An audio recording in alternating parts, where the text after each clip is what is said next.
Hi, പുതിയ video ആയിട്ടാണ് ഇന്ന് വന്നിട്ടുള്ളത്. ഇന്നെന്താ വെച്ചാൽ ഒരു ചെറിയൊരു ഹെയർ കെയർ വീഡിയോ. ഞാൻ എപ്പോഴും ചെയ്യുന്ന ഒരു സംഗതി അല്ല, കാരണം എനിക്ക് പൊതുവേ ടൈം കിട്ടാറില്ല. കാരണം ഞാനൊരു കോഴ്സ് ചെയ്യുന്നുണ്ടായിരുന്നു, കഴിഞ്ഞ മാസമാണ് കഴിഞ്ഞത്. BEd ആയിരുന്നു. അപ്പോൾ ആ സമയത്തൊന്നും എനിക്ക് മുടി ഒന്ന് കെയർ ചെയ്യാന്ന് പറഞ്ഞു കഴിഞ്ഞാൽ അത്ര പറ്റുന്നൊരു കാര്യം ആയിരുന്നില്ല. അപ്പം ഞാൻ എന്നാ വിചാരിച്ചു, ഇപ്പം എന്തായാലും വെക്കേഷനാണ്, വേറെ പരിപാടികളൊന്നുമില്ല, ഇനി തൊട്ടൊന്ന് വേണം മുടി നോക്കി തുടങ്ങാൻ. കാരണം അത്രയും പോയി നല്ലോണം കൊഴിയുന്നുണ്ട്. നല്ലോണം എന്ന് പറഞ്ഞാൽ നല്ലോണം കൊഴിയുണ്ട്.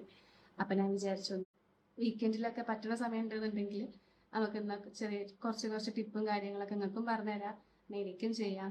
ഇന്ന് ഞാൻ എന്താ വെച്ചാൽ ചെറിയൊരു ഹെയർ കെയർ ആണ്. അപ്പോൾ അതിന് ഫസ്റ്റ് വേണ്ടത് കറ്റാർവാഴ എടുത്തിട്ടുണ്ട്, തുളസീൻ്റെ ഇല എടുത്തിട്ടുണ്ട്, ചെമ്പരത്തിൻ്റെ ഇല എടുത്തിട്ടുണ്ട്, പിന്നെ കരുവേപ്പിൻ്റെ ഇല എടുത്തിട്ടുണ്ട്. മുന്നേ നമുക്ക് തലയിൽ എണ്ണ തേക്കണം. കുറച്ച് ദിവസമായിട്ട് തലയിൽ എണ്ണയൊന്നുമില്ല, ഫുള്ള് ഡ്രൈ ആയിട്ടാണ് നിൽക്കുന്നത്. അപ്പം നമുക്ക് ഇതൊക്കെ തേക്കുന്നതിന് മുന്നേ എണ്ണ തേക്കാം. അപ്പം ഞാൻ അവിടെ എണ്ണ എടുത്ത് കൊണ്ടുവന്നിട്ടുണ്ട്, ഇത് തേക്കട്ടെ. ഞാൻ പറഞ്ഞില്ലേ നല്ല കൊഴിച്ചിലാണ്, നിങ്ങൾക്ക് കാണാൻ പറ്റുന്നുണ്ടോ അറിയില്ല. ഇത്രയും മുടിയാണ്. ഇപ്പം ഞാൻ എണ്ണ വെച്ചപ്പോൾ ഫുള്ള് കൊഴിഞ്ഞു പോയത്. സാരമില്ല, നമുക്ക് എണ്ണയൊക്കെ തേച്ച് പാക്കൊക്കെ ഇട്ട് റെഡിയാക്കാം. പക്ഷെ സങ്കടം കേട്ടോ ഇങ്ങനെ കൊഴിഞ്ഞു പോണ കാണുമ്പോൾ. അങ്ങനെ ഹെയർ പാക്ക് ഉണ്ടാക്കാൻ വേണ്ടിയിട്ട് എല്ലാ സാധനങ്ങളൊക്കെ പറിച്ചു കൊണ്ടുവന്നു. എന്നിട്ട് അതെല്ലാം കഴുകി വൃത്തിയാക്കിയിട്ട് മിക്സിയിലിട്ടിട്ട് ഒരു 2-3 വട്ടം കറക്കി. അതിനുശേഷം ഞാൻ ആ പാത്രത്തിലാക്കി. അങ്ങനെ ആ തലയിൽ മൊത്തം തേച്ചിട്ടുണ്ട്, ഫുള്ള് ഇവിടെയൊക്കെ തേച്ചിട്ടുണ്ട്. അപ്പോൾ നമുക്കിനി കുളിച്ച് വന്നിട്ട് കാണാം. Okay, bye. ഇതാണ് ഞാൻ യൂസ് ചെയ്യുന്ന ഷാമ്പു ആൻഡ് കണ്ടീഷണർ.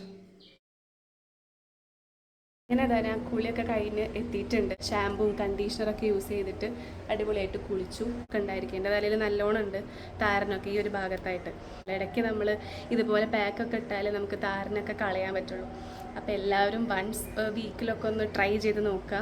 ഇപ്പോൾ ഓൾട്ടർനേറ്റീവ് 2 ദിവസം കഴിഞ്ഞിട്ടൊക്കെ തല നനയ്ക്കുകയാണെന്നുണ്ടെങ്കിൽ നമുക്ക് വീട്ടിൽ അവൈലബിൾ ആവുകയാണെന്നുണ്ടെങ്കിൽ നമുക്ക് എന്ത് ചെയ്യാം, ഇതൊക്കെ ഒന്ന് ട്രൈ ചെയ്യാം.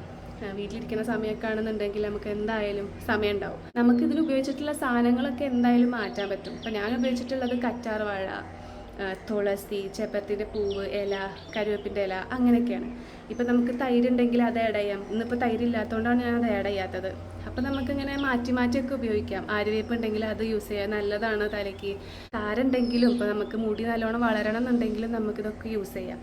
അപ്പോൾ എല്ലാവരും വൺസ് എപ്പോഴെങ്കിലും പറ്റുകയാണെങ്കിൽ ഇതുപോലത്തെ പൊടിക്കൈകളൊക്കെ ഒന്ന് യൂസ് ചെയ്ത് നോക്കുക. സോ വീഡിയോ ഇഷ്ടമായ എല്ലാവരും ലൈക്ക് ചെയ്യുക, ഷെയർ ചെയ്യുക, സബ്സ്ക്രൈബ് ചെയ്യുക. നിങ്ങളെ സപ്പോർട്ട് ഉണ്ടായാലും എനിക്ക് എന്തായാലും ഒരു ഗ്രോത്ത് ഉണ്ടാവുള്ളൂ. സോ എല്ലാവരും വീഡിയോ സബ്സ്ക്രൈബ് ചെയ്തിട്ട് തന്നെ കാണാൻ നോക്കുക. അപ്പോൾ thank you for watching. So ഇനി ഇതുപോലത്തെ വീഡിയോ വേണമെന്നുണ്ടെങ്കിൽ കമൻറ്റ് ചെയ്താൽ മതി, ഞാൻ എന്തായാലും ചെയ്യുന്നതായിരിക്കും. കാരണം എന്തായാലും സമയമുണ്ട്. ഇപ്പോൾ വീട്ടിലാണെങ്കിലും കുറേ കാര്യങ്ങൾ അവൈലബിൾ ആയിട്ടുണ്ട്. അപ്പോൾ ഇതുപോലത്തെ ട്രിക്സൊക്കെ നിങ്ങൾക്ക് വേണമെന്നുണ്ടെങ്കിൽ എന്തായാലും കമൻറ്റിലൂടെ എന്നെ അറിയിക്കുക. സോ എല്ലാവരും സബ്സ്ക്രൈബ് ചെയ്യുക, സപ്പോർട്ട് ചെയ്യുക. ബൈ, ഇനി അടുത്ത വീഡിയോയിൽ കാണാം.